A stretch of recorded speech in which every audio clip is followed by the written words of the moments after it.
So, kay Coco, siguro si Julia ang reyna sa kusina.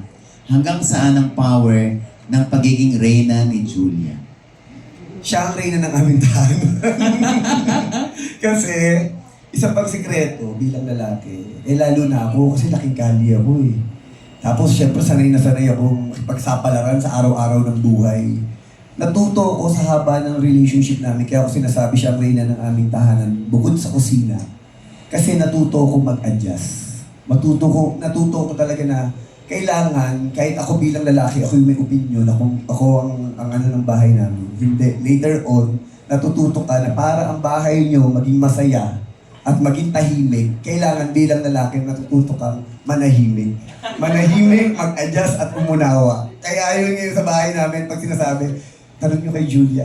Kasi sinadya ko na talaga parang si Jules na ang tanongin nyo. Kasi baka mamaya may opinion ako hindi niya gusto. Tapos syempre pag nagtampo sa akin, away. Ang gagawin ko ngayon, tahimik na lang ako. Ano, sabi nga nila, pag mahal mo ang isang tao, di ba may sabi sa English na parang kung gusto mo ng masayang buhay, dapat pasayahin mo yung, ano ba English na?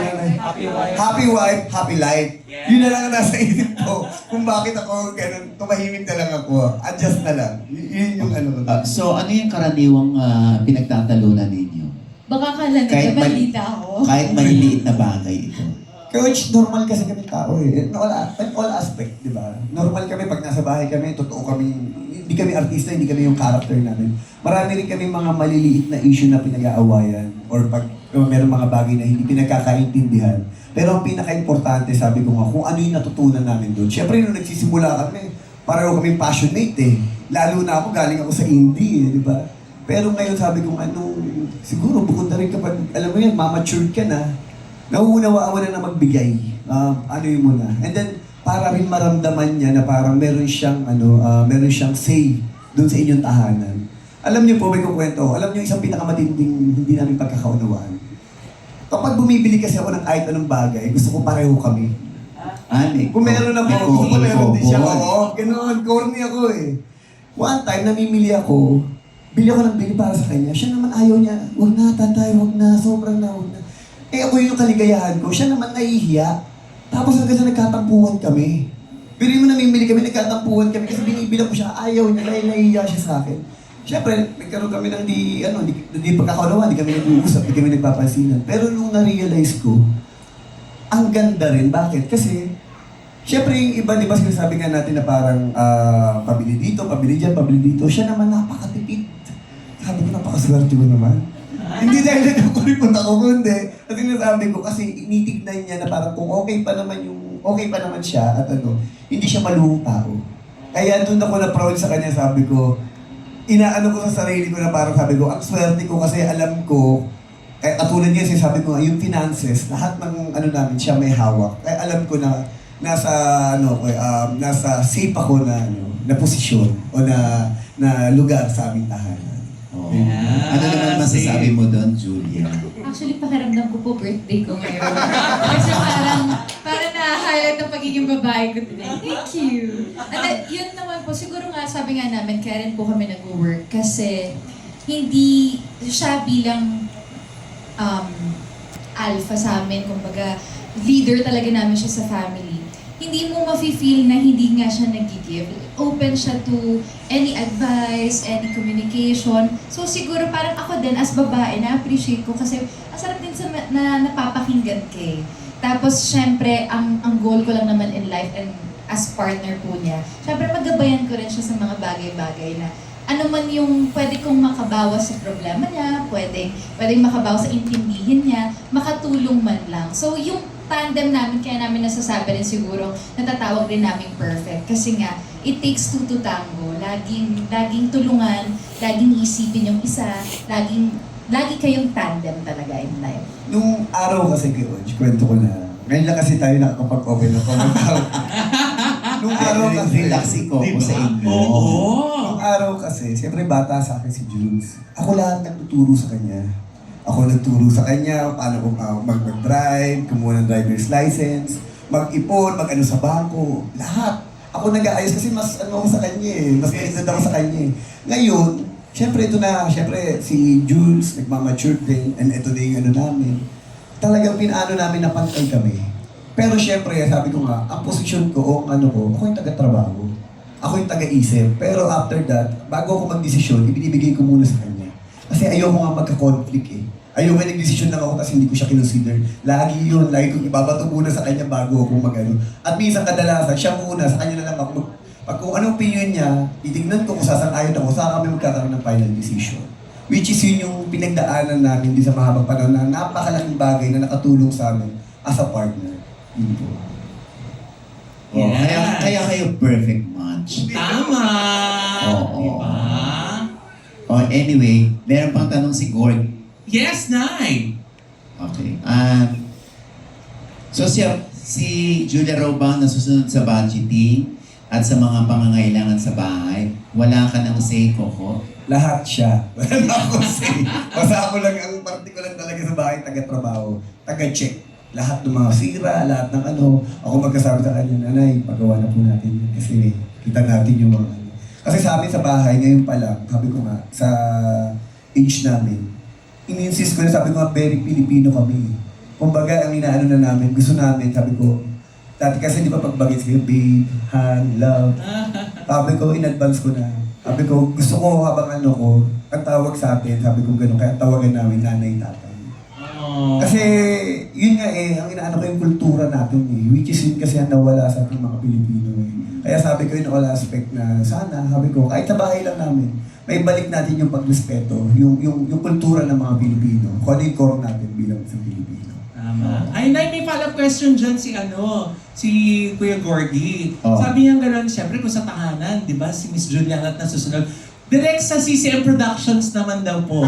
Gano'n naman daw po ka-involved si Ma'am Julia? Hands-on din daw po ba siya sa CCM? Naku po. Nung una, lahat ng problema ng production ko, ako lang. Ako lang nag-absorb, kwento lang ako sa kanya. Siyempre sabi ko nga ganun, hindi ko kakayanin talaga mag-isa. Kaya nung pinasok ko si Jules ngayon, siya lahat ng, actually mas marami na siyang trabaho sa akin. Kasi lahat ng finances, siya nagbabayad ng ganito, siya nag-check ng lahat ng ganyan. Na pag inano namin, mas marami na siyang trabaho sa akin. Kasi ako ngayon nasa creative lang ako eh. Ako nagka-casting, ako nagbibigay ng kwento, ako nagpapatakbo ng production. Pero yung mga babayarin, kasi yan ang pinakasakit sa ulo. Diba? Yan yung mga problema sa mga isang production o sa isang negosyo. Yun po. O Nay, may tanong naman din si Miguel of One Knows. Ayan. Sabi po niya, bilang mga taong abala daw po sa trabaho at sa buhay, gaano daw po kahalaga sa inyo ang isang safe at maasang LPG sa bawat tahanan? Napaka-importante po niyan. Kasi lalo na po kami sa trabaho namin. Halos maghapon. Di ba po, wala kami sa trabaho. Na-check lang namin ang aming tahanan through CCTV. Kasi kung ano nangyari, di ba, checkin mo yan kung safe ba, kung whatever, kung ano ba nangyari sa ano. Siyempre, honestly, alam naman natin itong mga Pilipino, marami ng mga insidente, di ba, na minsan may nagluluto, sumisingaw, biglang sumabog, nagkaroon ng problema sa bahay, nagkaroon ng sunog. Ako naman, sabi ko nga, doon naman ako mapaproud sa Rigasco. Dahil talaga sinigurado nila ang kaligtasan ng lahat ng mga Pilipino. Kasi sabi ko nga, hindi lang doon sa sinigurado lang tama ang timbang, kundi yung seguridad ng ating mga pamilya. Kasi, di ba, marami tayong nakikita. Sabi nga nila, pag nakikita natin, uy, bakit doon, sobrang mura. Pero sabi nga nila, di ba, kasabihan nga natin, minsan, kung ano yung binayaran mo, yun yung makukuha mo. Kasi dito, sabi ko nga, tinataas natin yung antas o yung seguridad ng ating produkto o ng ating LPG. Kasi nga, ang inaano natin yung security. Kasi sabi ko nga, yun yung ano, kung bakit nga tayo may CCTV eh, di ba? Kasi sinisigurado natin na ligtas yung pamilya natin eh. Which is kahit sa pagluluto o sa pag-ano. Kasi minsan, kadalasan sa bahay, di ba minsan magluluto ka.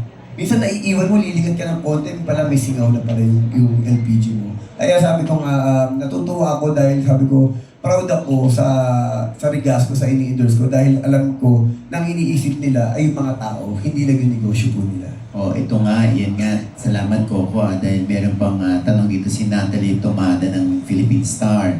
So, bakit special ang Rigasco endorsement for both, for you both? And what does perfect match really mean to you when it comes to choosing the right brand, the right project, and the right partner for a campaign?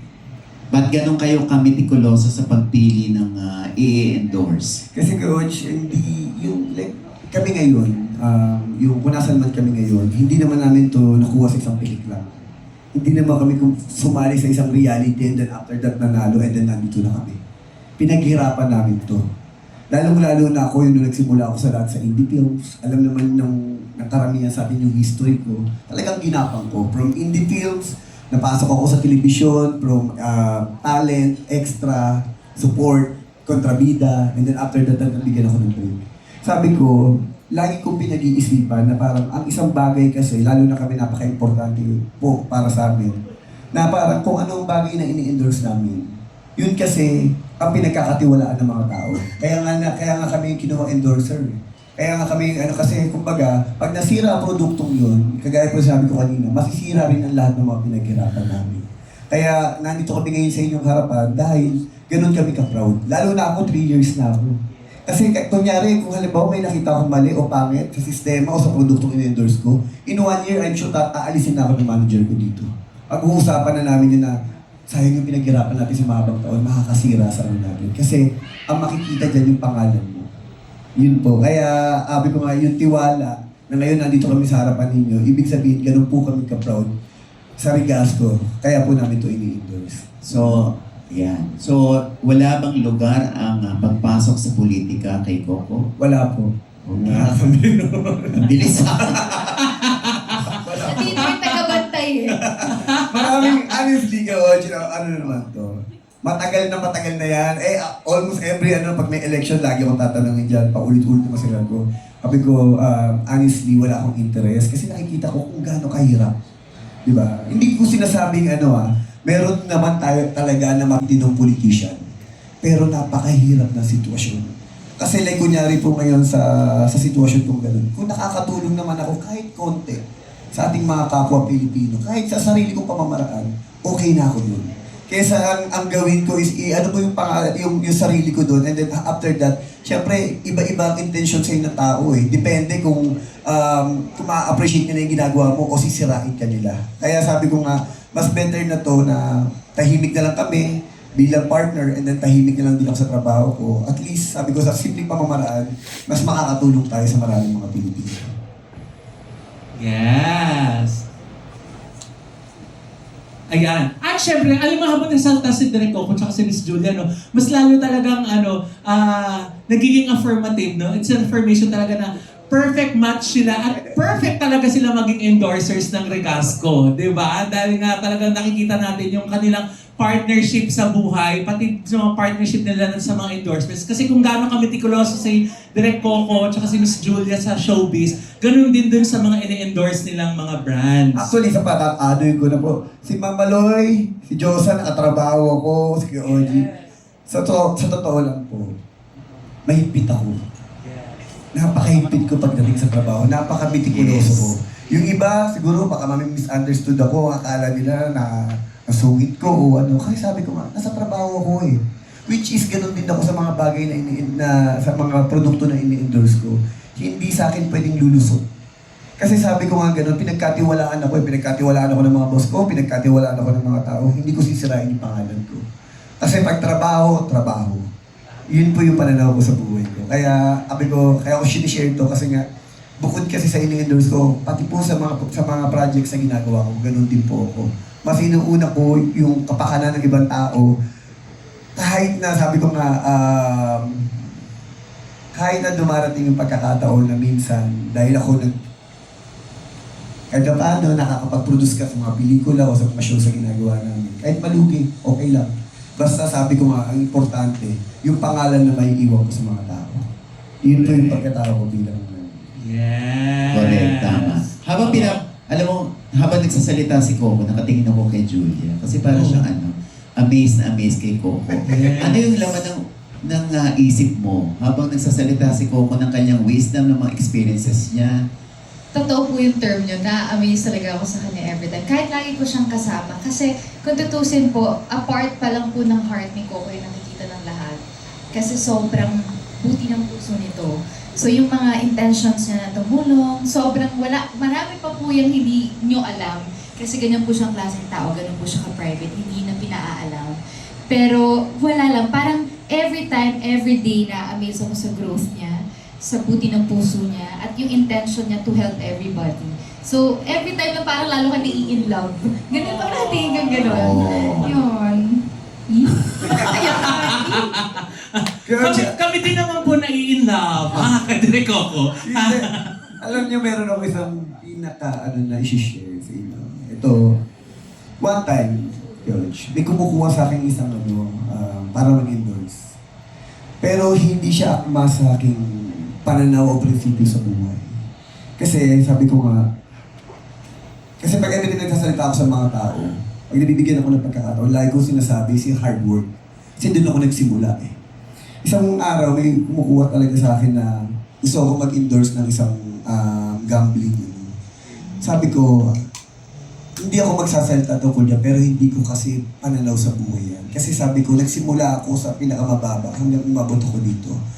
Hindi ko inaano ang buhay ko sa swerte o sa sugal na baka jumakpat o ano.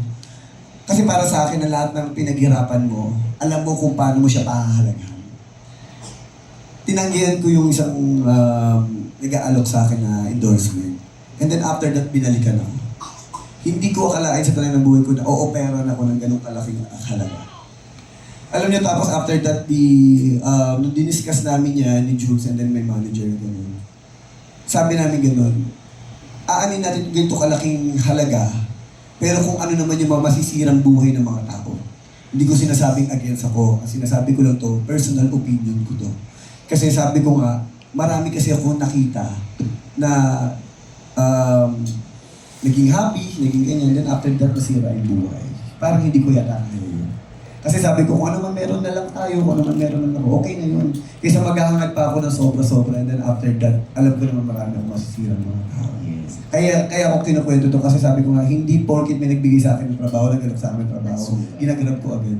Kasi sabi ko, mahaba na rin yung pinaghirapan ko eh. Kailangan mas maprotektahan ko yung pangalan ko. Yung dignidad na pinangahawakan natin ngayon. Kasi sabi ko, yun yung pinagkakatiwalaan sa akin ng mga tao eh. At yun ang ngayon na, yun ang ayokong masisira. Kaya kahit sa mga boss ko, sabi ko nga, yung salita ko, yung laway ko, pwede mo isang na. Oh. Pero, kung paglilinaw lang to, you have nothing against dun sa mga artista na nag-endorse. Ay, hindi po. Kasi may kanya-kanya tayong kanya-kanya tayong Paniniwala. buhay, kanya-kanya tayong paniniwala. Ako kinukwento ko, sinishare ko lang po yung karanasan ko. Kaya ko yun yan. Hindi po. Okay. Thank you po. Exciting na. Oo.